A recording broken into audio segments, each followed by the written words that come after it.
شہیدی صاحب. بسم اللہ الرحمن الرحیم. فیصل بھائی، جو آپ نے موضوع چھیڑا ہے یہ اپنی حقیقت کے اعتبار سے ہماری پوری زندگی کا احاطہ کرنے والا موضوع ہے. واہ واہ. استثناء کوئی نہیں ہے، نہ نبی اس سے مستثنا ہے، نہ ایک عام انسان اس سے مستثنا ہے. سب پر یہ برابر لاگو ہوتا ہے. دو لفظ ہیں، بالکل. ایک امانت اور اس کے مقابلے میں اپوزٹ لفظ خیانت. خیانت. اس لیے ان دونوں لفظوں کے ان جامع ترین معانی پر غور کرنا چاہیے. اس میں نے عرض کیا کہ نبی سے لے کر ایک عام انسان تک سب کی ذمہ داریاں اسی امانت اور خیانت کے دائرے میں آتی ہیں. بالکل. ابھی بڑی اچھی تعریف کی مفتی حنیف قریشی صاحب نے. اس پر ذرا غور کیجئے گا کہ اگر مجھے اللہ تبارک و تعالیٰ کی ایک آیت یا رسول کریم کی ایک حدیث ایک طرح سے پہنچی ہے، میں نے اگر اس میں ایک زیر زبر کی کمی کر کے کسی تک پہنچانے کی کوشش کی تو یہ سب سے بڑی خیانت ہے. بالکل. ٹھیک ہے. اگر ایک شخص نے ایک کتاب لکھی ہے، اس کتاب کو میں دوسروں تک پہنچاتے ہوئے اس میں زیر و زبر کی تبدیلی کرتا ہوں اپنی طرف سے اور نام اس کا ہے، تو یہ بہت بڑی خیانت ہے. اب اس طرح کی خیانتیں علمی ہیں.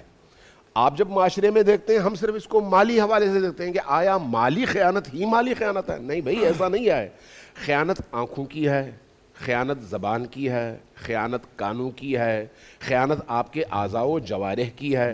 اگر آپ کے گھر کے اندر کسی کی ناموس آتی ہے، آپ کننکھیوں سے اس کی طرف دیکھتے ہیں، تو یہ آپ کی آنکھ خیانت کر رہی ہے کسی کی ناموس میں. آپ نے یہاں پر خیانت کی ہے. آپ نے اگر کسی کے بارے میں چھپ کر کسی کے کان میں کوئی گفتگو کی ہے جو اس کی حرمت کے خلاف ہے، تو آپ نے خیانت کی ہے. اس کی حرمت کی حفاظت آپ کے پاس امانت ہے، آپ کو اس کی حفاظت کرنی چاہیے تھی.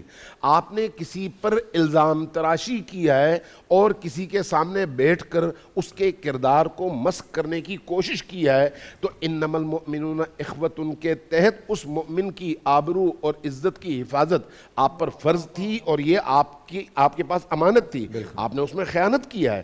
یہ اس لیے میں یہ عرض کروں کہ امانت اور خیانت کا یہ جو دائرہ ہے یہ اتنا وسیع ہے کہ اس کے اندر اگر آپ دیکھیں تو نبی کریم صلی اللہ علیہ وآلہ وسلم کو بعثت سے پہلے جن دو صفات سے مشرکین مکہ نے نوازا تھا، مشرکین مکہ نے، ان میں پہلی صفت صادق یعنی سچے ہونے کی اور دوسری صفت امین یعنی امانت دار ہونے کی تھی.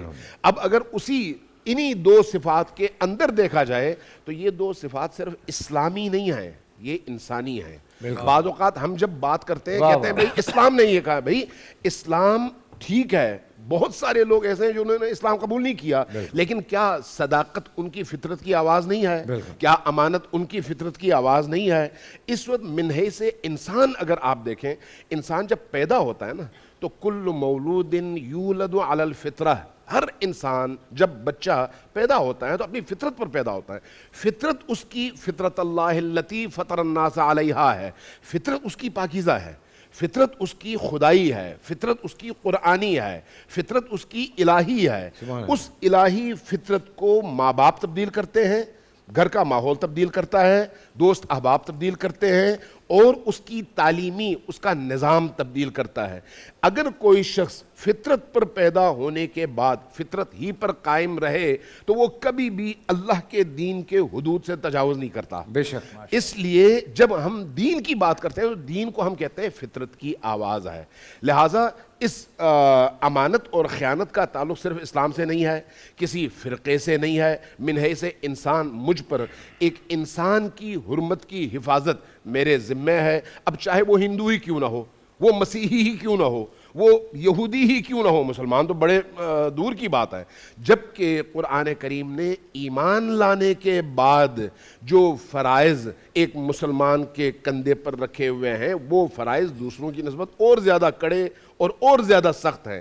لہٰذا ہمیں اپنے ارد گرد کے ماحول میں بہو بیٹیوں کے درمیان، ساس سسر کے درمیان، دوستوں کے درمیان، رشتہ داروں کے درمیان، کاروباری پارٹنرز کے درمیان، ایک ہی چھت کے نیچے ساتھ میں کام کرنے والے لوگوں کے درمیان ان چیزوں کا خیال رکھنے کا حکم بھی دینا چاہیے اور اس کی ترویج بھی کرنی چاہیے. ایک نقطے کی طرف مفتی صاحب نے بڑا خوبصورت اشارہ کیا.